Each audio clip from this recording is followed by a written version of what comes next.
Today's the day. 5 years. And yet, feels like it was just yesterday. 5 bloody years. There's no use trying to get some kip. Might as well get up and get on with it.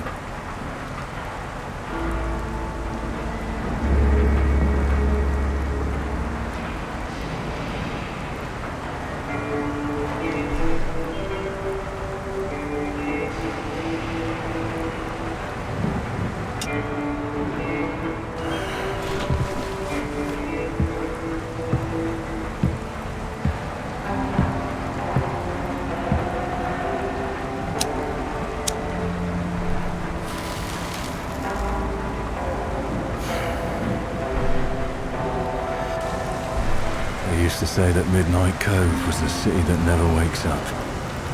Just another boring shithole of a town forgotten by God's touch.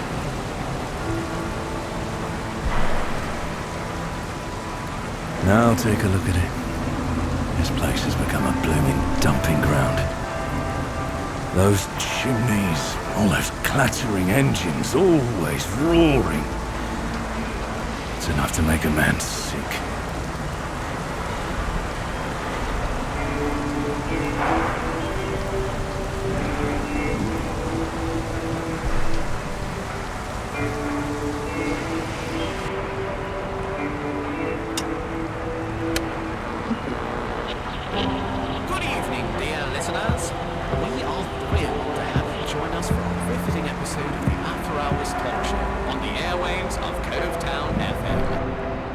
Oh, Catherine, my love. I miss you so much, my darling. My sweet Clara. The day both of you left, the peace of my soul departed as well. Good evening, everybody. We are so glad to have you here on the show, Maurice. Thank you for having me.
It's already late.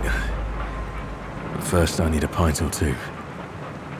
Can't find the nerve to face that cold tombstone in my right mind.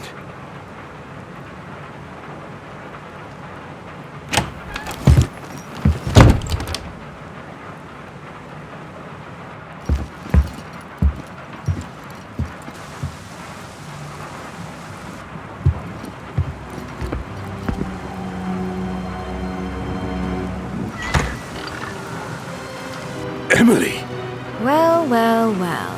If it isn't Benjamin Leighton himself. What have you been up to, handsome? Are you alright?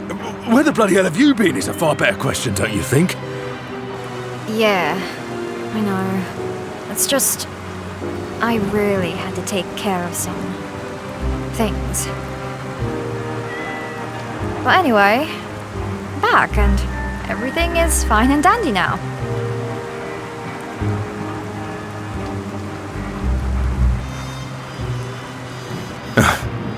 If you say so. The folks around here were quite worried, you know. All right, it doesn't matter. I'm glad you're fine, so... Will you be staying put? And by the way, what are you doing here at such hours in this bloody weather? You know it's dangerous. Hush. Believe me, I'm quite aware of the dangers of the night. But a woman with my talents knows well how to handle herself with ease. Well, I was just passing by to let you know that a little birdie told me someone's been looking for you at the Rusty Crow. And I thought, how about a little crime-solving adventure? Like the good old days. So, what do you say, Ben?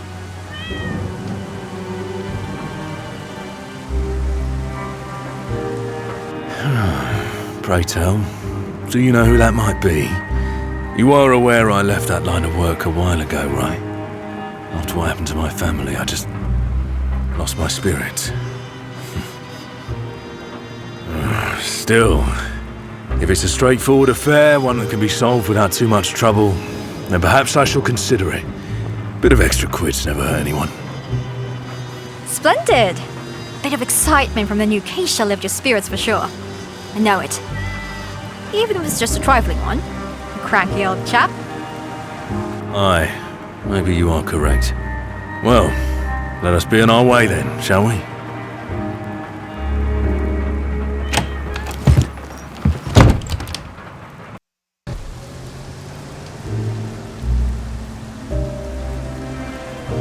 So, Ben. It's good to see you again. How's life been treating you? You seem to be on the mend, I hope? I suppose you're right. I've certainly had my share of ups and downs. More downs, though. That's just how life goes, isn't it? I'm just more relaxed, taking it one day at a time, love. So, how about you? How's your mother doing? Last time we spoke, you mentioned her illness. I see. Well, she passed 2 months after I arrived. The physicians couldn't put a finger on what was wrong with her. It was quite bizarre, to be honest. And yeah, I could say I'm doing just fine, mate. Oh, my sincere condolences, love. I know deep down, in a way, she cared for you. A parent always cares, even if they stray away from the path at times. Thanks, Ben. But anyway, I ain't too sure she had much of a path in life at all. She did some good deeds for me, sure. She even left me her old apartment in the Blue Commons. But you know, Ben, mostly what comes to mind is just awful memories. It's rather nice to hear that she left you our old place. Oh, God, let's not be too harsh about her. We all made mistakes. No, Ben. There's no excuse. The way that woman took advantage of me, taught me my trade. Made me do things that no child should ever be forced to do. And then profited off of it. What kind of sick mother does that? Huh? What kind of mother teaches her daughter how to please men's filthiest desires, being just a child? Huh? It's bloody disgusting. So, no, Ben. That's a mistake I would never forgive. Whatever. Now she is gone, and I cannot say I shed a single tear for her death. In fact, I'd say I was glad she died the way she did. Painfully, coughing her lungs out, choking on her own putrid blood. Anyway, I'm sure brighter days will be ahead. Let's just move on and forget about that sick old lady, shall we?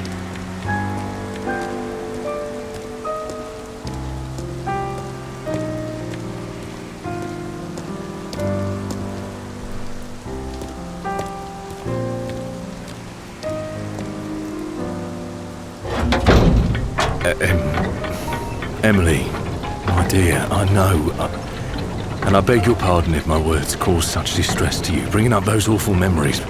My intentions were well-meaning, you know that. All right, let's not dwell on it any further. Pray tell, do you have any other notes about who was inquiring about me at the Rusty Crow? What should we expect when we get there?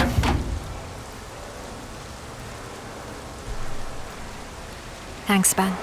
Well, my source, Lloyd, vaguely told me about it. So it goes like this. I just arrived in the city an hour ago or so, and I went for a pint and we had a bit of a chat. And then he briefly let slip that someone was shouting and asking for you, specifically for you. Didn't say much about it though. So, naturally, He asked me if I had any clue what was going on with you. Hadn't seen you for a while, and yeah, that's pretty much all I know. Weird. Well, what he said is true. I haven't seen him in a while. You see, some days have been so dreadful for me to go out that I realised it's better for the scotch to come to me rather than the other way around. So I paid a young lad to bring me the bottles. Oh dear Lord. You are unbelievable. Drunk and lazy.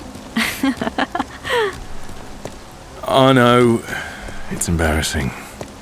I am quite curious, though. With such a desperate demeanour, it could be a delicate matter. Or perhaps it's just a typical missing dog or cat case? Well, the plot thickens. You can be such a buffoon at times. Well, we shall see what the matter is about once we arrive at the pub and start working our craft. Instead of just gossiping about it like some pompous posh ladies. Indeed, my dear Emily. Indeed.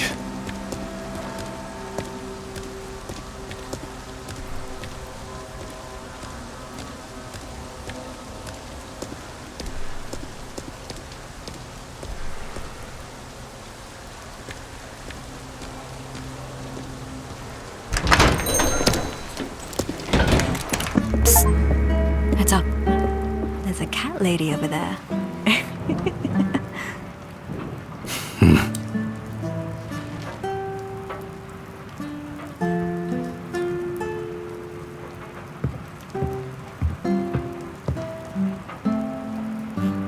Oi, Lloyd.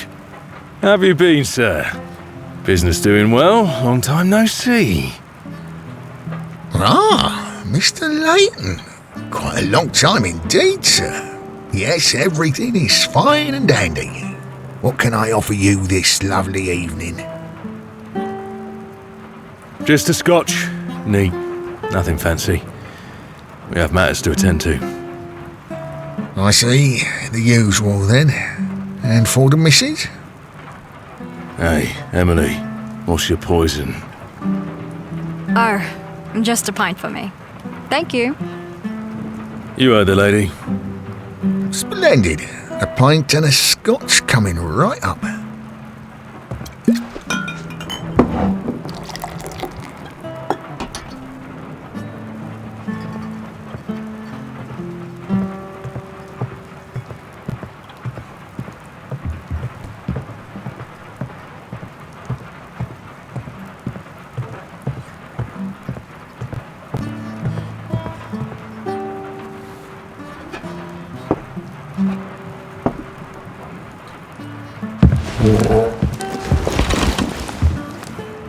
So, Mr. Leighton, may I assume that the lady already informed you about the poor lad that was desperately inquiring about your whereabouts?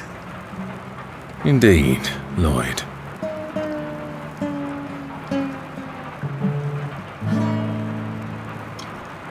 All right.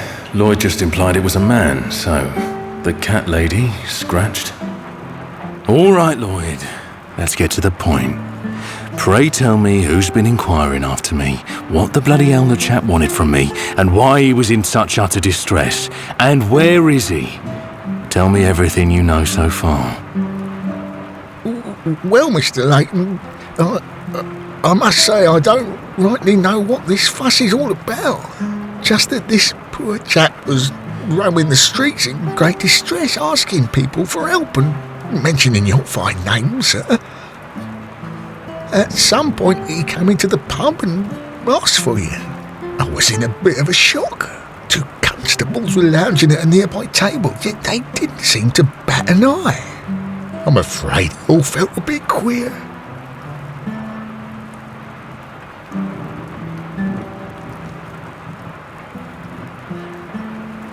No. I'm terribly sorry, but no. I'm quite sure this would be a complicated case. I'm not able to deal with such cases anymore, so no. Let's just stop here. I don't want to know any more about this. No, Goodness gracious. Hey, Ben, look at me. Look at me right now. What the bloody hell was that? Didn't you hear that a man is in desperate need of your assistance? This is good. You hear me? It's a good thing. Ben, it's a case. Think about it. Do not let it slip away. That man needs you. And you need this too. I need this.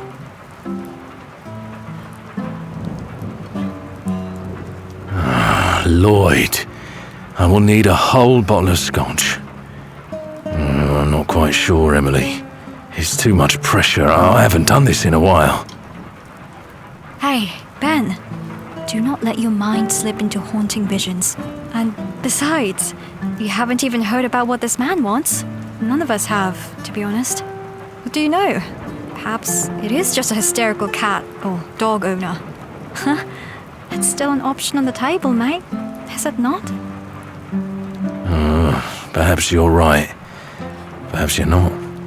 Nevertheless, let us proceed step by step.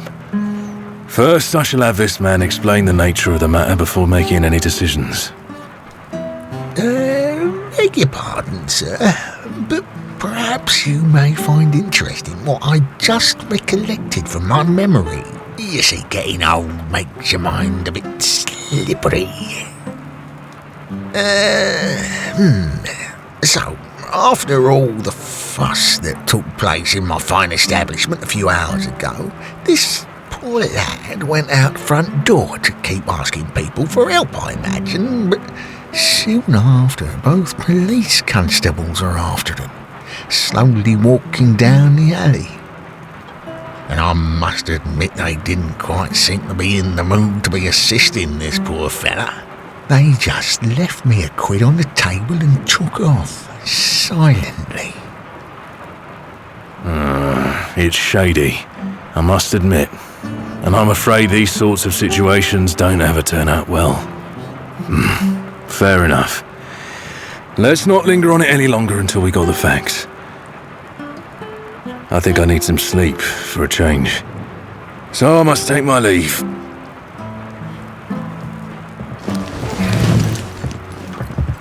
Emily, is your old place in fine condition to spend the night in? I mean, for you. Oh, no. That place is a mess and in great need of attention. But don't you worry about it, handsome. Oi, Lloyd, do you have any spare room upstairs for me to use just for tonight? Of course, me lady. And don't you worry about the cost. The weather has been quite awful the whole evening and seeing as though you're just arriving. So please, be my guest and get comfortable. Hey, Lloyd, take this card. If you see that man again, give it to him. There's my contact number and my address. Of course, Mr. Leighton. I will.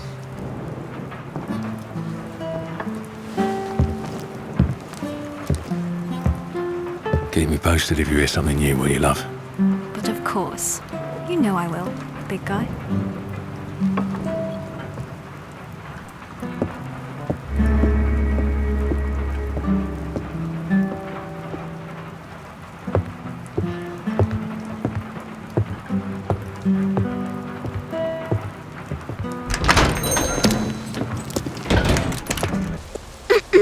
Excuse me. Good evening, Detective. Madam?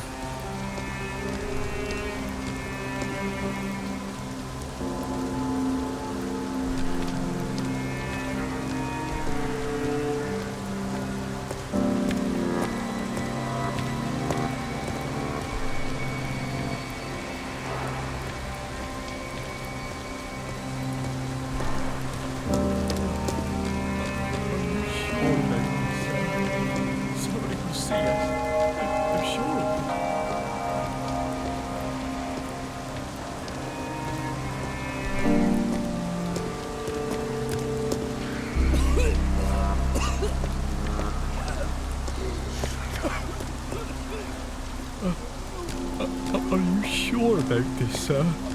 Somebody will see us. I'm sure of it. Help! Somebody! Please help me!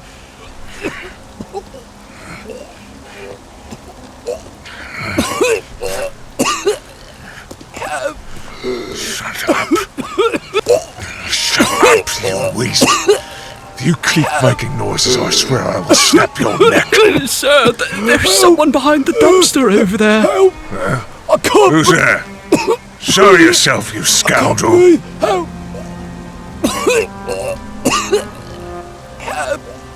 Hey! What the bloody hell is going on here? What are you doing to this man? Mind your own business, scoundrel. Be gone before I give you the same lesson. Let's have a gander, shall we? 2 police constables late at night threatening a poor fella in a dark alley. Do you have any idea how that looks? What would Chief Fletcher make of such a sight? I could haul your sorry asses to the station this instant, so better get out of here, now! Come on, you useless bastard. Let's get going. Right, sir. Mark my words. This shall not end here.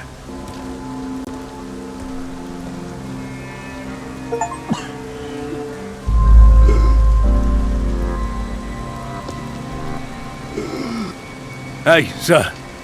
Are you alright? Shall I get you a cab to the hospital? What's your name? Thank you. Thank you so much, sir. There is no need for that. My name is Jacob Smithers. I'm searching for a private detective. Well, sir, my name's Benjamin Leighton. I'm a private detective. I used to be. I believe you were inquiring about my whereabouts in the pub earlier today. Pray, may we discuss this matter further? Oh, goodness gracious. Yes, sir. I'm in desperate need of your help. My dear son has gone missing. The constables have been of no help, and they even threatened me to stay silent. Please, good sir, I'll do anything to find my dear Martin. Can you help me, please?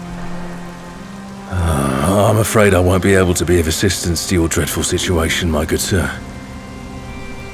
Pray, find someone else to help you in this matter, as it exceeds my current abilities, and I find myself lacking the necessary clarity of mind to address such a case.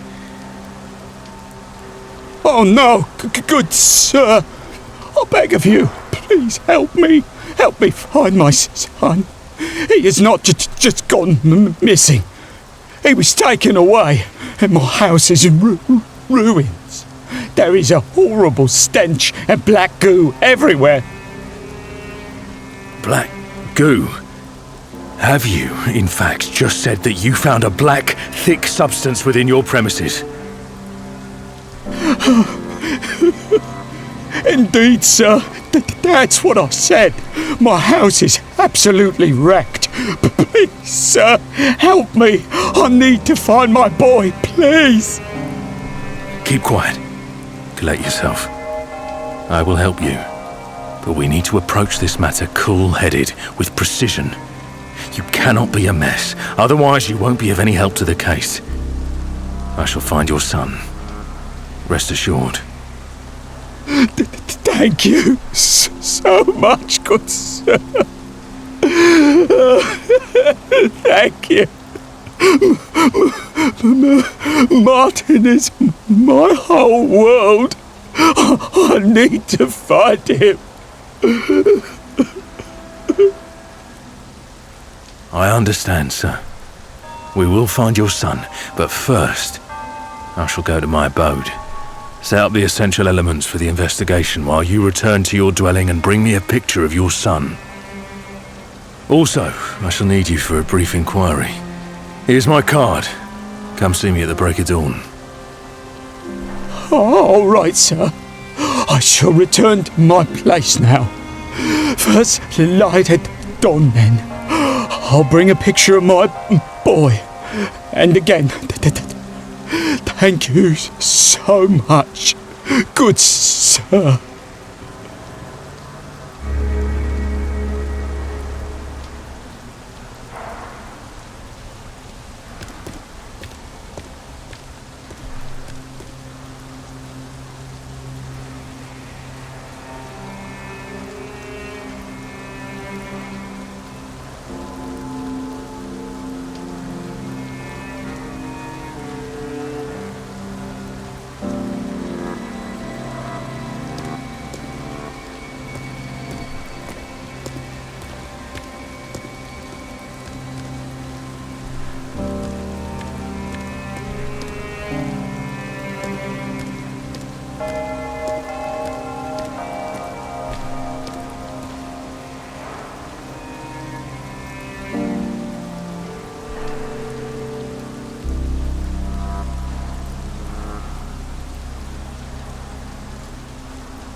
Well, well.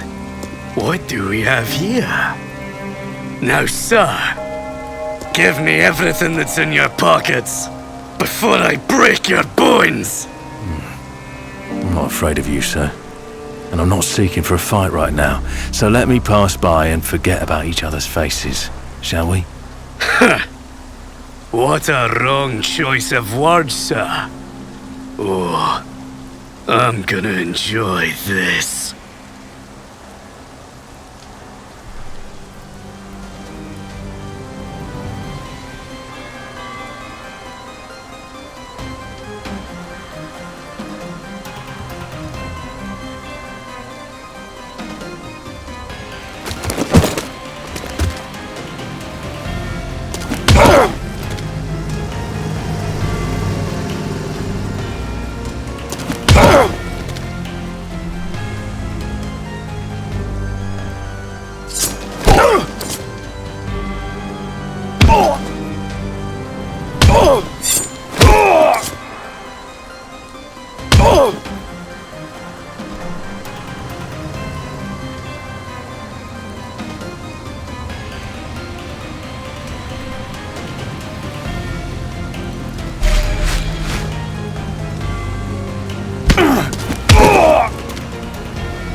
Give me everything that's in your pockets.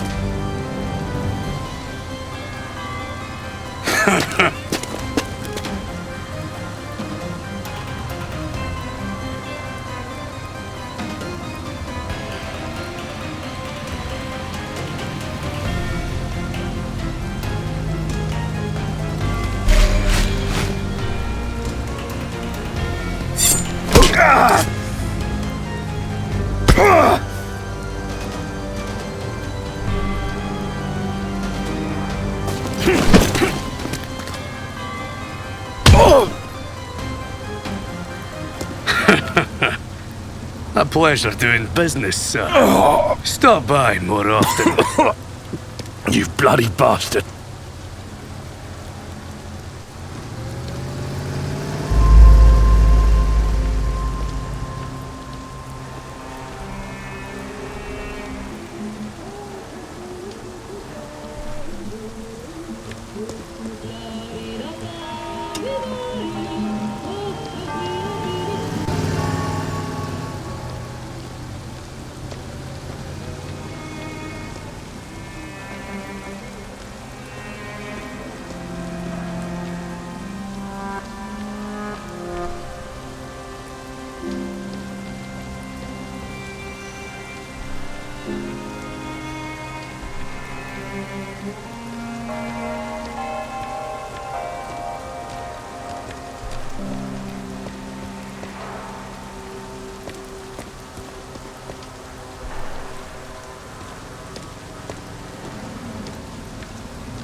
Hey, it's been too long, I'm afraid. You know how hard it is for me to stand here. I miss you dearly every day that goes by. My sweet Clara. Catherine, my love. I should have listened to you and your father. It should be me rotting down there, not you. This is all my fault. And I must shoulder the blame for everything that went wrong. Carl and I thought we had it under control. We were utterly wrong. We let our guard down, got careless. It cost me everything. I was blind to the real dangers of this job. My dear Catherine, my sweet Clara. I wish I could set this right. I wish I could find whoever did this to you, to us.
Bloody hell! Who are you? What do you want? Show your face!